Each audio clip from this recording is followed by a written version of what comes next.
This is my unboxing, first impressions of this FDC Wide or FDC5 Wide Eco stove.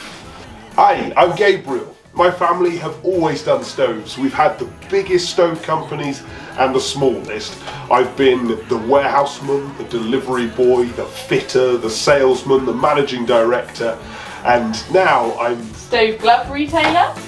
Yeah.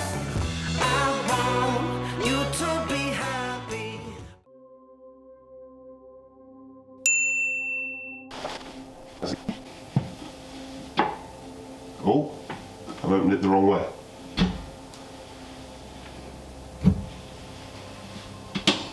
That's quite a nice clunk. Very low down, isn't it? It is. What do you... I quite like this.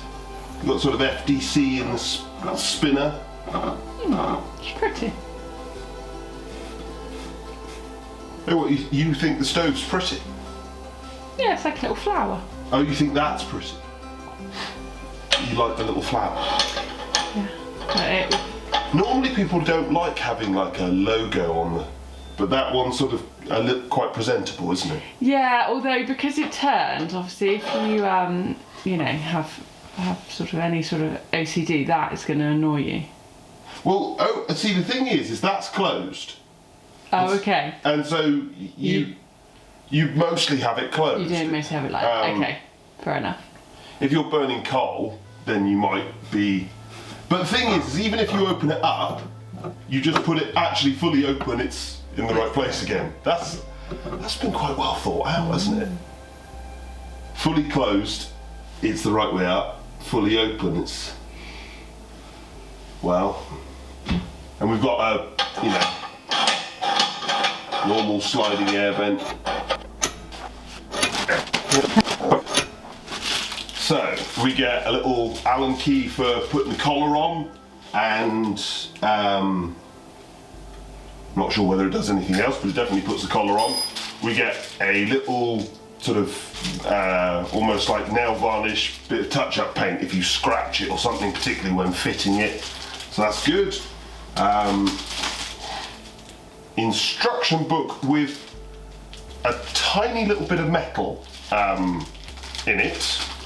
Now I imagine that tiny bit of metal is a DEFRA kit,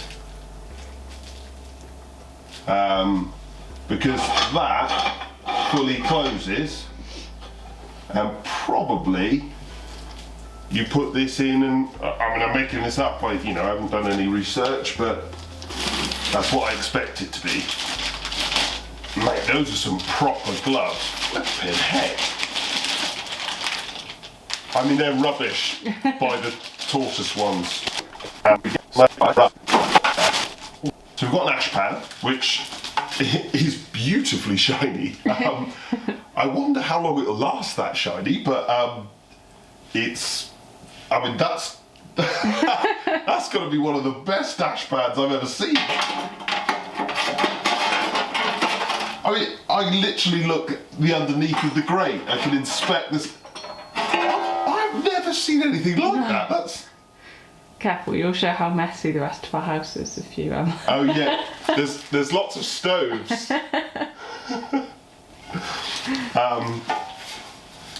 Yeah, currently we have 5 in the house. 5.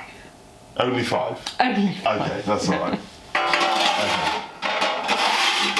But that ash pan is lovely.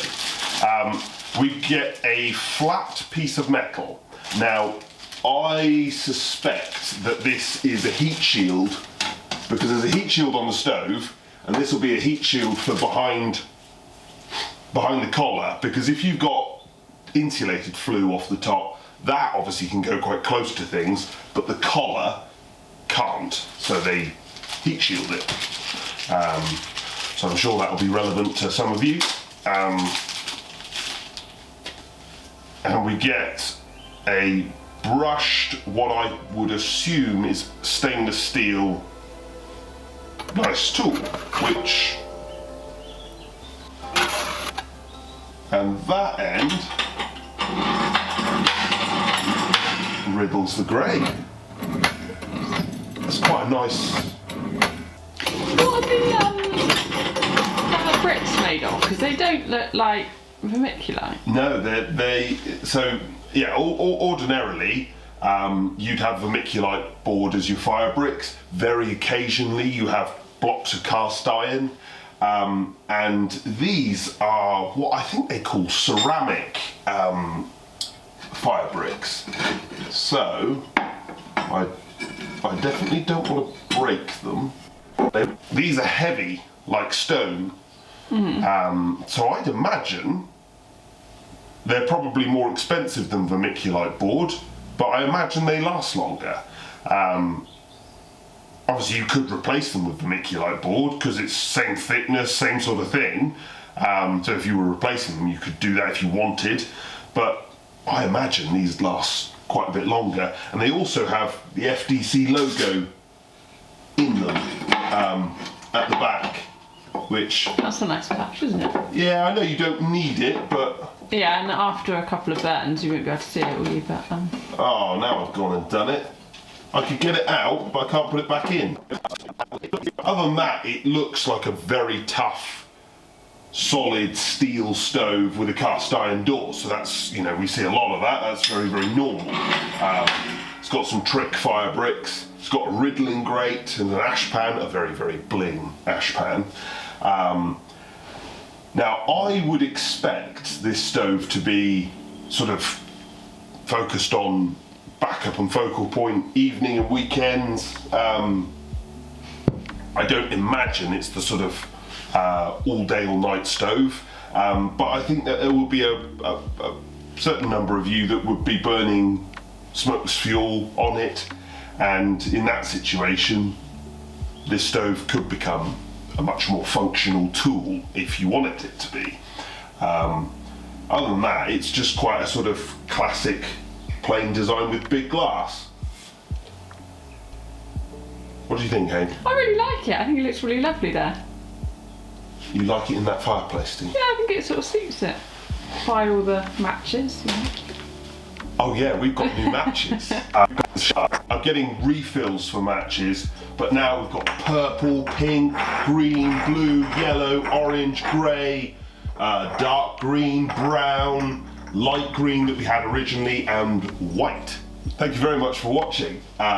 We have a review coming soon of this stove once I've really got to grips with it and learned about it and used it for a couple of weeks. And we'll also be producing a video which is taking it apart, how to disassemble it, service it, you know, just going over a few things so you know what to do with your stove.